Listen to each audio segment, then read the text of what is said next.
Onion pakodi, అది కూడా క్రిస్పీగా. అబ్బా! నాకెంత ఇష్టమో తెలుసా? మెత్తగా కంటే గట్టిగా భలే ఉంటాయి క్రిస్పీగా ఆనియన్ పకోడీ. అయితే ఆంధ్ర సైడ్ అయితే మనకి ఈవినింగ్ అయితే చాలు బజ్జీలు, పకోడీలు, పునుగులు ఏవో ఒకటి దొరుకుతాయి. ఎక్కడో ఒక చోట బండి మీద ఇంకా బావుంటాయి రెస్టారెంట్స్‌లో కంటే. నాకైతే అలా బండి మీదవే ఇష్టం. And with that chutney. అబ్బా! అసలు క్రేజీ కాంబినేషన్. సర్లే ఇప్పుడు అదంతా ఎందుకు తీసుకొచ్చానంటే, ఇప్పుడు నేను పకోడీ చేసుకుంటున్నా. అది కూడా ఎందుకంటే మా క్లైమేట్ అయితే సూపర్ కూల్‌గా ఉందనమాట. నిన్నేమో వడగళ్ళ వాన పడింది. ఈరోజేమో సూపర్ కూల్‌గా ఉంది. అండ్ ఏమైందంటే మార్నింగ్ నుంచి ఎండగా ఉంటుంది. ఆఫ్టర్‌నూన్ నుంచి మా క్లైమేట్ మారిపోతుందనమాట. బెంగుళూరు అంటే కర్ణాటక అటు సైడ్ ఉన్న వాళ్ళకైతే బాగా ఎక్స్‌పీరియన్స్ ఇది. నాకైతే 5 ఇయర్స్ నుంచి ఇదే. సమ్మర్ వచ్చిందంటే అంటే ఇది మోస్ట్‌లీ మే ఎండింగ్ లేదంటే మే మధ్యలో అలా స్టార్ట్ అవుతదనమాట. బట్ ఇప్పుడు ఇక్కడే స్టార్ట్ అయిపోయింది. సరేలే ఈ సోదంతా నాకెందుకు ఆ క్రిస్పీగా చేసుకునేది ఎలాగో చెప్పమంటారా అంటే, ఫస్ట్ మనం శనగపిండి కాకుండా ఉల్లిపాయల్లో శనగపిండి వేసుకొని కలుపుకున్నామనుకోండి, అది కూడా కొంచెం కొంచెం వాటర్ యాడ్ చేసుకుంటూ అనమాట. మనం నార్మల్‌గా అయితే ఏం చేస్తామంటే బజ్జీలకు కానీ, లేదంటే పకోడీలకు కానీ ఫస్ట్ పిండి కలిపేసి తర్వాత ఆనియన్ వేస్తాం. అప్పుడు మనకి మెత్తగా వస్తాయి. బట్ ఇట్లా అయితే ఫస్ట్ మనం ఆనియన్స్ ఏసి దానిలో ఇది పిండి వేసి శనగపిండి అండ్ నేను ఇక్కడ కార్న్ ఫ్లోర్ కానీ, బియ్య పిండి కానీ ఏమీ యాడ్ చేయట్లేదు. ఎందుకంటే ఒక్కొక్కసారి నాకు కార్న్ ఫ్లోర్ ఇక్కడ చేదొస్తుందనమాట. అండ్ బియ్య పిండి ఫస్ట్ నుంచి యాడ్ చేయను. అండ్ అటు మిర్చి అసలు యాడ్ చేయట్లేదు ఎందుకంటే మాకు బుడ్డ బుడ్డ పిల్లలు ఉన్నారనమాట. తర్వాత కరివేపాకు. అది తగిలిందంటే వాళ్ళు తినరు. ఉన్నదే ఇంత చిన్న పిల్లలు అయినా టేస్టులు కావాలన్నమాట వాళ్ళకి.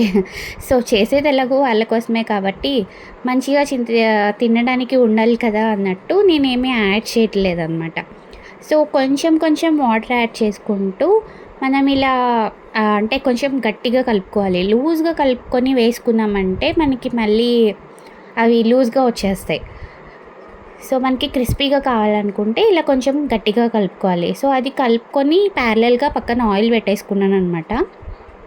సో అది కొంచెం హీట్ అయిపోతుంది. ఇంకా మీలో ఎవరైనా ఇలా పిండి వంటలు కానీ లేదంటే ఇలా ఎక్కువ కొంచెం చేసేటప్పుడు మా మమ్మీ అయితే ఇలాగే తీసి దానిలో ఫస్ట్ వేసి తీసి పక్కన పెడతారనమాట. ఎందుకమ్మా ఇలా చేస్తావంటే దిష్టి తగలకుండా అది కూడా ఫస్ట్ మనం పెట్టేది విఘ్నేశ్వరుడికి పెట్టాలి అని చెప్పి అలా చేస్తారు. మీలో కూడా ఎవరైనా ఇలాగ చేసేవాళ్ళు ఉన్నారా? ఉంటే గనుక కామెంట్ చేసేయండి. అండ్ స్టవ్ అంతా మెస్సీ అవ్వకుండా నేనైతే ఇలా పక్కన ప్లేట్ పెట్టుకుంటాననమాట. ఆయిల్‌ది కదా మళ్ళీ అంతా ఎక్కడ పడితే అక్కడ పెట్టేస్తాము. అంతా చిందరవందర అయిపోతది. అండ్ అటు ఇంకా ఆయిల్ అంతా మనకి పకోడీ లేదా బజ్జీ ఏది వేసుకున్నా మనకు ఆయిలే ఆబ్వియస్‌గా. బట్ అది ఎక్కువ పీల్చుకోకుండా నేను పక్కన ఒక ప్లేట్‌లో టిష్యూ వేసుకొని పెట్టుకుంటాననమాట. ఈ పకోడీలు ఫస్ట్ తీసుకొని ఈ ప్లేట్ మీద పెట్టేసుకుంటా కొంచెం ఆయిల్ అనేది కిందకి దిగుతుంది కదా! ఆ తర్వాత దానిలో వేసేస్తాననమాట టిష్యూ ఉన్న పేపర్‌లో. సో దట్ మనకి ఆయిల్ అంతా పీల్చేసుకుంటుంది. అండ్ తినేటప్పుడు కూడా చేతికేమీ అవ్వదు. అండ్ అంత ఆయిల్ ఫుడ్ తింటున్న ఫీలింగ్ కూడా రాదు. అందుకని నేను అలా చేస్తాను. మీరు కూడా ఇలాగే చేస్తారా? పకోడీ వేసేటప్పుడు లేదంటే ఇలా ఏదైనా డీప్ ఫ్రైస్ అలా చేసేటప్పుడైతే నేను ఇలాగే చేస్తాననమాట. అండ్ ఇక్కడ నా పకోడీ అయితే రెడీ అయిపోయింది. మా అమ్మ అయితే తీసి పక్కన పెట్టేసింది. And second time వేస్తుందనమాట.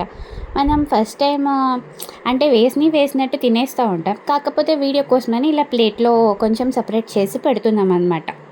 అంటే పర్టిక్యులర్‌గా మనం చెప్పకపోయినా ఆటోమేటిక్‌గా అర్థమైపోతుంది.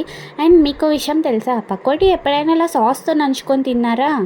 భలే ఉంటుంది తెలుసా! నేనైతే ఫస్ట్ ఎప్పుడు ఇలా తినలేదు. బట్ ఒకసారి ఎందుకో ఇలా వేసినప్పుడు సరిగ్గా రాలా. స్టార్టింగ్‌లో లేండి నాకు వంటలొచ్చినప్పుడు. బట్ ఈసారి ఇలా ట్రై చేయండి. సూపర్ యమ్మీగా ఉంటుంది.